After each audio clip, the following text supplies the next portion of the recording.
కాకాణిని పోలీసులు అదుపులోకి తీసుకోవడంపై వైసీపీ నేతలు తీవ్ర ఆగ్రహం వ్యక్తం చేశారు. ఇదే విషయంపై పోలీసులు అధికారికంగా ధృవీకరించకపోవడంతో తీవ్ర అభ్యంతరం వ్యక్తం చేశారు.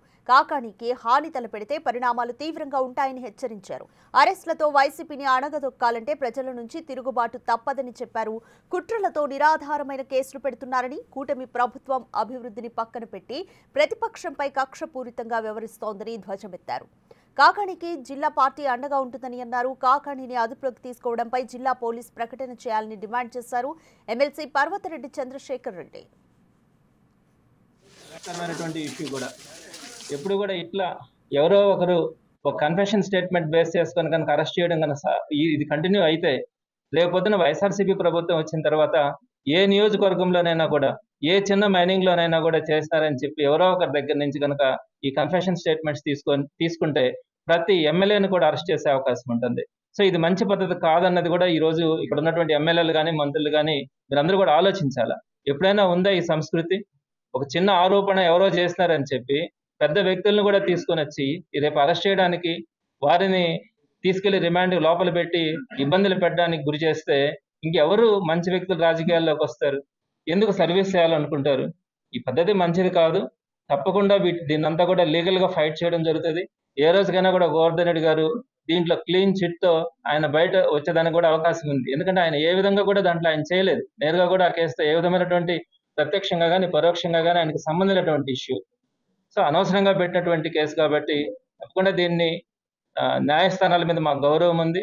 తప్పకుండా రాబోయే రోజుల్లో ఈ కేసు గురించి ఫైట్ చేయడం కానీ ఆ తర్వాత కూడా వీరు చేస్తున్నటువంటి ఏదైతే ఈ రోజు తెలుగుదేశం పార్టీ వాళ్ళు ఎన్నైతే అక్రమాలు చేస్తా ఉన్నారో, ఎన్నైతే దుర్మార్గాలు చేస్తా ఉన్నారో జిల్లాలోనే కాదు రాష్ట్ర వ్యాప్తంగా కూడా బట్ అన్నింటినీ కూడా ప్రజల దృష్టికి తీసుకెళ్లడం కూడా జరుగుతుంది. ఇంకోటి కూడా వాళ్ళు మహానాడు పేరుతో జరుపుకుంటా ఉన్నారు. ఈ సెలబ్రేషన్స్ అని కూడా జరుపుకుంటా ఉన్నారు. అలానే రేపు 1 year కంప్లీట్ అవుతా ఉంది. ఈ 1 year కంప్లీట్ అయిన తర్వాత 1 year లోపల ఎక్కడ కూడా వాళ్ళు చెప్పినటువంటి ఏ ఒక్క హామీ కూడా నెరవేర్చకపోగా పైపెచ్చి ఈ రోజు ప్రజలందరూ కూడా తెలుగుదేశం పార్టీ నాయకులు కానీ ముందుకు వస్తే వారందరినీ కూడా నిలదీయడానికి సిద్ధంగా ఉన్నారు ఈ రోజు ప్రజలందరూ కూడా.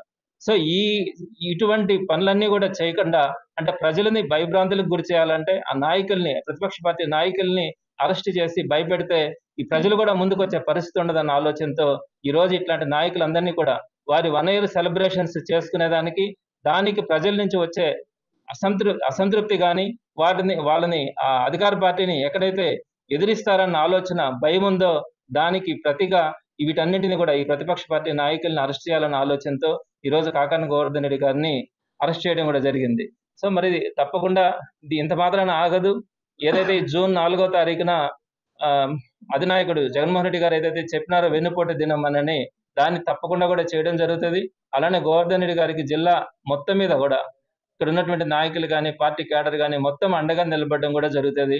తప్పకుండా ఫైట్ చేయడం కూడా జరుగుతుందని ఈ సందర్భంగా మీ ద్వారా ప్రజలందరికీ కానీ ప్రతిపక్ష పార్టీ నాయకులకు కూడా తెలియజేయడం జరుగుతుంది.